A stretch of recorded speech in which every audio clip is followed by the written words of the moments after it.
नमो राघवाय। जय श्री सीताराम। हम आप सबके लिए तुलसी की लकड़ी के कई उपाय लेकर के आए हैं, क्योंकि सूखी जो तुलसी हमारी होती है तो तुलसी जी कभी ना कभी सूखी जाती हैं सबके घर में। तो सबसे सरल और पहला उपाय और लक्ष्मी प्राप्ति के लिए यह उपाय बहुत उत्तम है। और दूसरा इससे क्या लाभ है कि हमें भगवान के वैकुंठ की प्राप्ति कराती है यह तुलसी की लकड़ी।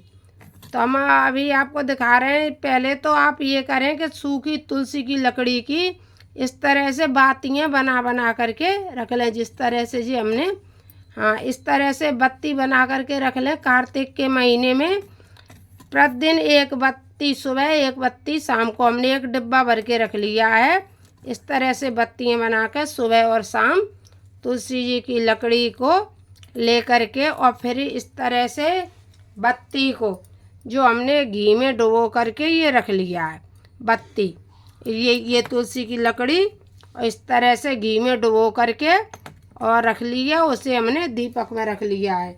और इस दीपक को बहुत आसानी से हम आपको दिखा रहे हैं, इतनी सुगमता से जल जाता है, कुछ भी नहीं करना होता है। फिर तुलसी की लकड़ी का दीपक जब हम भगवान के सामने प्रज्वलित करते हैं, देखो हमने आपको जला के, तो बहुत से लोगों का कहना था कि नहीं तुलसी की लकड़ी का दीपक जलता नहीं है, तो हमने आपको तुलसी की लकड़ी का दीपक भी जला के दिखाया है। तो जिससे गोलोक की प्राप्ति होती है, हमें कभी नरक नहीं जाना पड़ता है।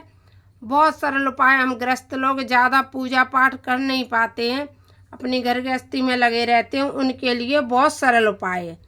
तुलसी की लकड़ी की सब यदि पूरा पौधा नहीं सूखता है तो तुलसी जी हमेशा लकड़ी छोड़ती रहती हैं। जो पतली पतली लकड़ियाँ होती हैं उन्हें इस तरह से कलावा में लपेट करके और बत्तियाँ बना करके और हम रख लेते हैं। उन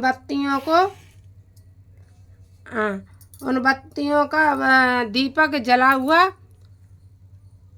बहुत अच्छा रहता है। जो भगवान के इस तरह से दीपक जलता रहता है वो बहुत सुगमता से भगवान की प्राप्ति कराता है। और हमें इस तरह से कृष्ण भगवान की आरती करना चाहिए दीपक से। कृष्णाय वासुदेवाय हरे परमात्मने प्रणतक्लेशनाशाय गोविंदाय नमो नमः। कृष्ण भगवान हमारे जीवन के सभी कष्टों का निवारण करते। इस तरह से आरती करें, भगवान को भोग लगाएं और सुबह शाम तुलसी दी। और एकादशी व्रत वाले दिन जब भी एकादशी पड़े या जब भी आप हवन करते हो तो तुलसी जी की लकड़ी का हवन भी कर सकते हैं। और जो लकड़ी थोड़ी इससे मोटी मोटी हो तो दीप जलता है, हवन होता है। और खीर का तो ब्लॉग हम बनाएंगे तभी आपको दिखाएंगे कि कितनी अच्छी खीर भी बनती है।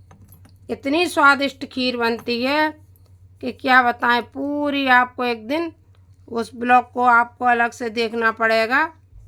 ये तो हमने आपके लिए सिर्फ बत्तियों वाला बना करके दिखाया है कि यहाँ दीपक किस तरह से जलता रहता है। ये नहीं कि बहुत लोगों का मानना है, बहुत लोगों का कि बुझ जाएगी, बुझ भी जाएगी अगर एक बार जला करके जलता रहेगा।